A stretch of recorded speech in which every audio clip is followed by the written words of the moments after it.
Hi guys, thank you so much for watching. I'm Dr. Lynda Cramer, and today is a very interesting topic.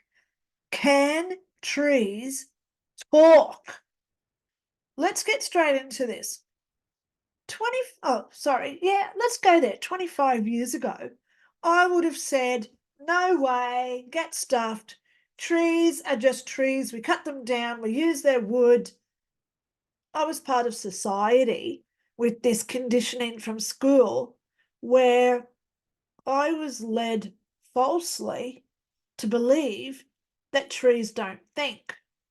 But then that all changed when I died and I went to heaven in 2001, which was 24 years ago.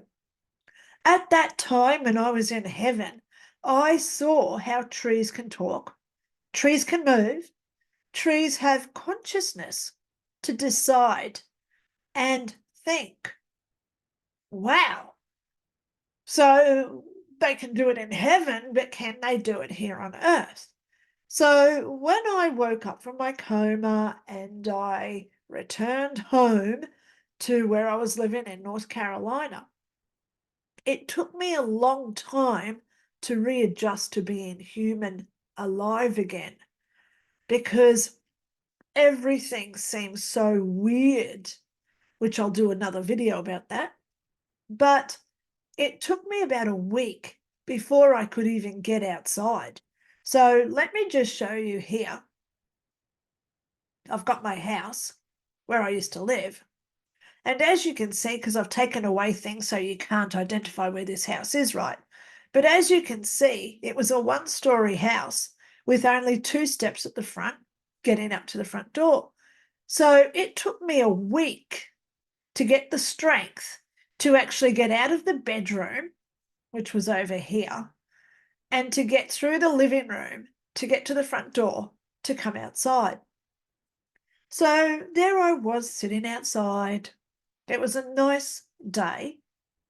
It was in May, so it was nice and warm in the USA, and there was no breeze at all. It was almost like this photo where the trees were not moving at all. There was no movement.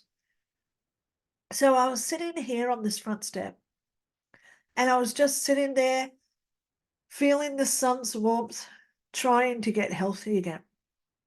And I heard, Lynda.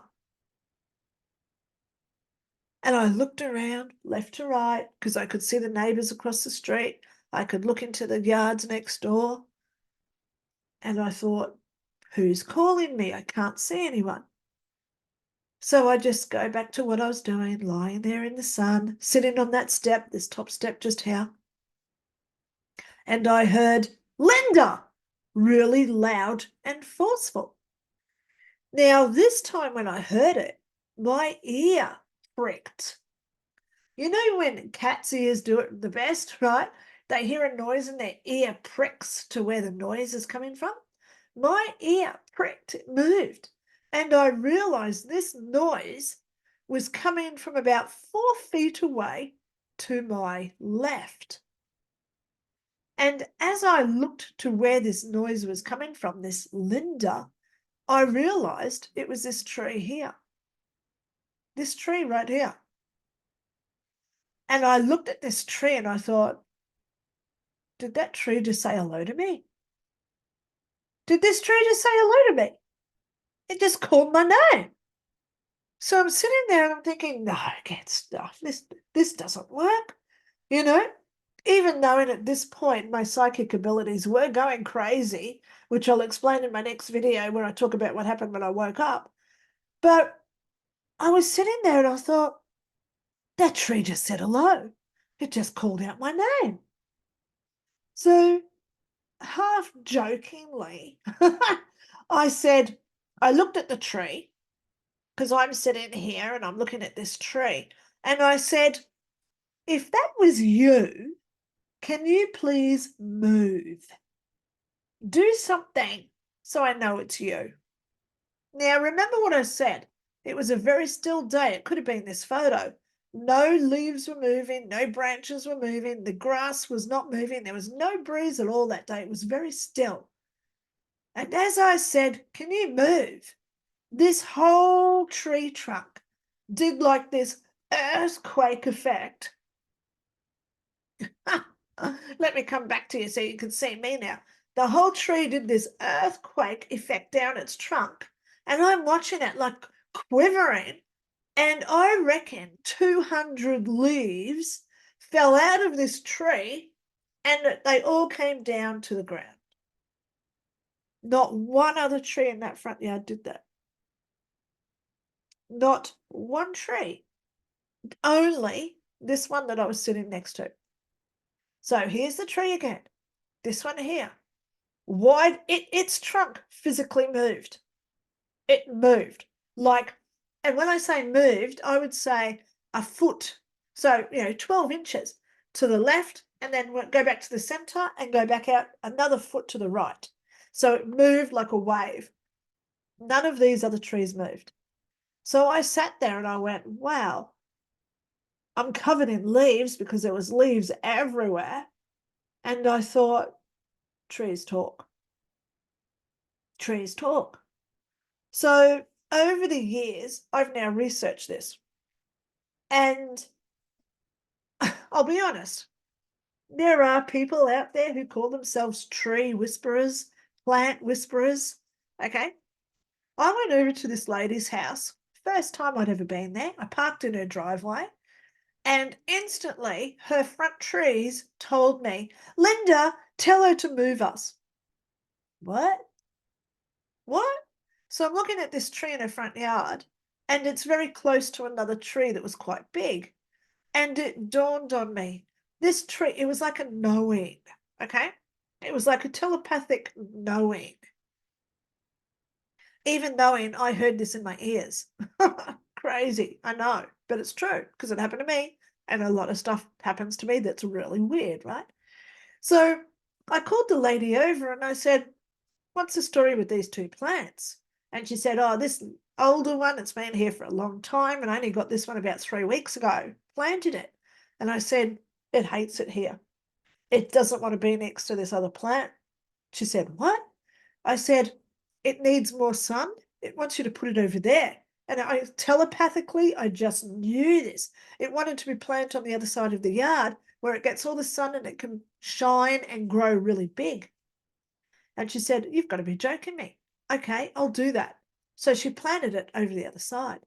6 months later, I go back to her house, or 6, 7 months later, I go back to her house. Here's this tree. She had moved it.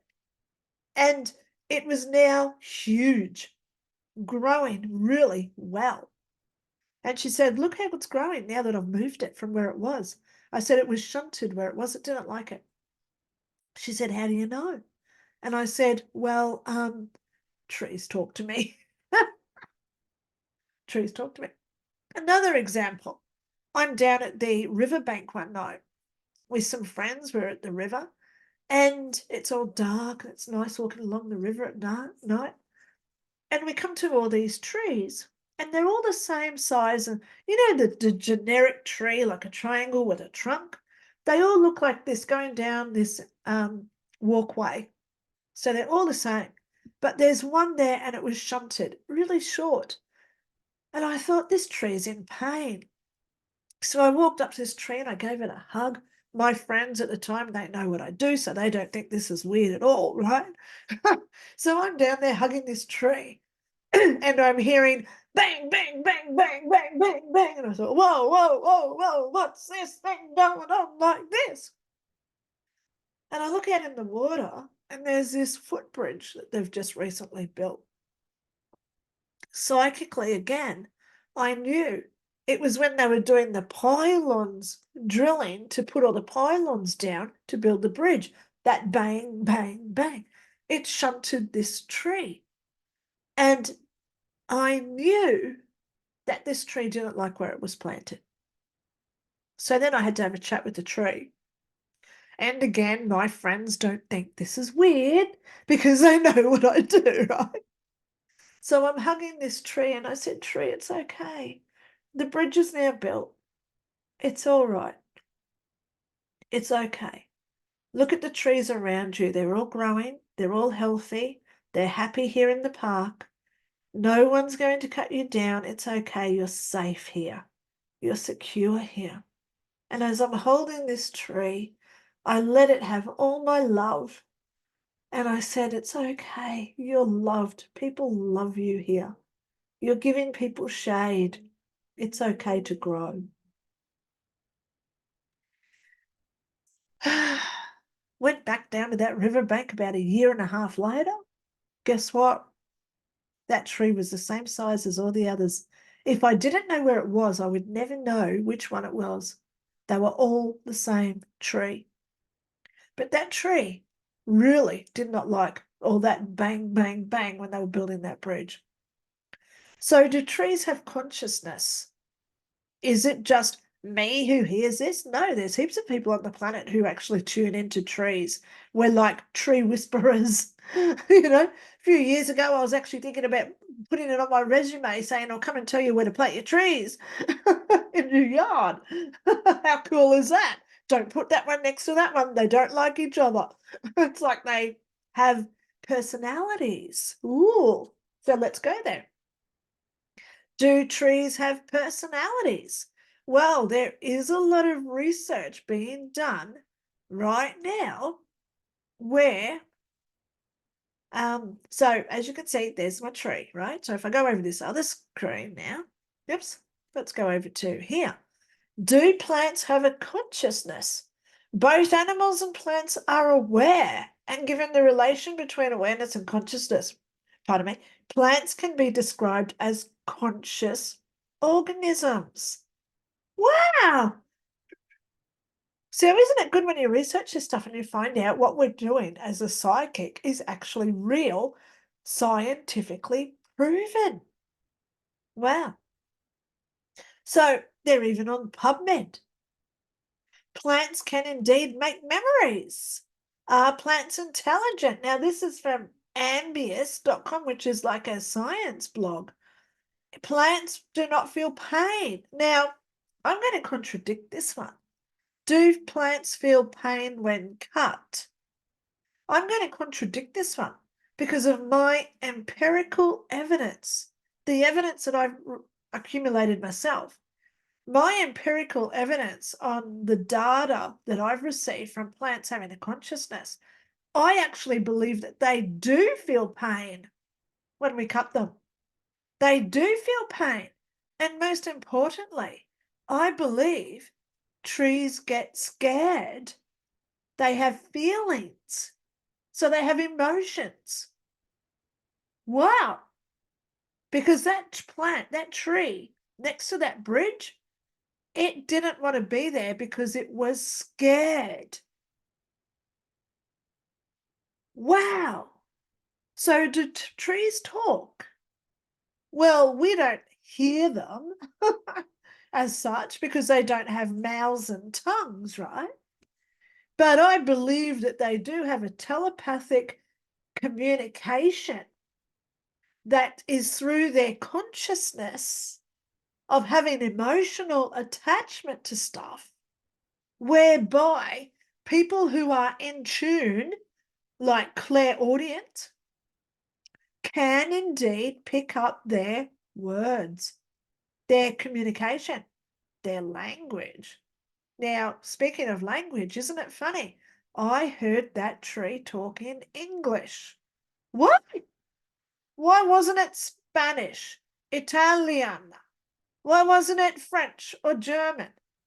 Why was it in English?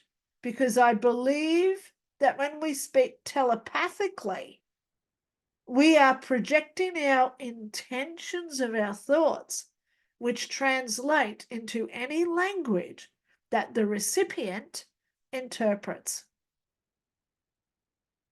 Wow, big words at the end there from Lynda. So think about that again. There is no language when we speak telepathically. People speak to aliens all the time on a side note. How do we talk to aliens? Do you speak English? I doubt they do. So why do they listen and hear and understand and comprehend every word that we say? Because when we speak telepathically, it is a universal dialect or language That is through intentions of thought. So if I say, damn, I'm thirsty, I need water, that doesn't come out in English. It's the intention of the thought that I need water is what we all understand in the universal language of heaven. So I hope that this has helped you out today. Please subscribe if this is your first time watching. Please share this to other channels if you think that they want to hear it. And most of all, I don't do super chats and I would never ask for member-only videos. My videos are there for everybody. So if you do like this video and you wish to contribute, my PayPal link is below. So thank you so much for watching. I hope that this has clarified some stuff for you today, and I'll talk to you all soon. Bye.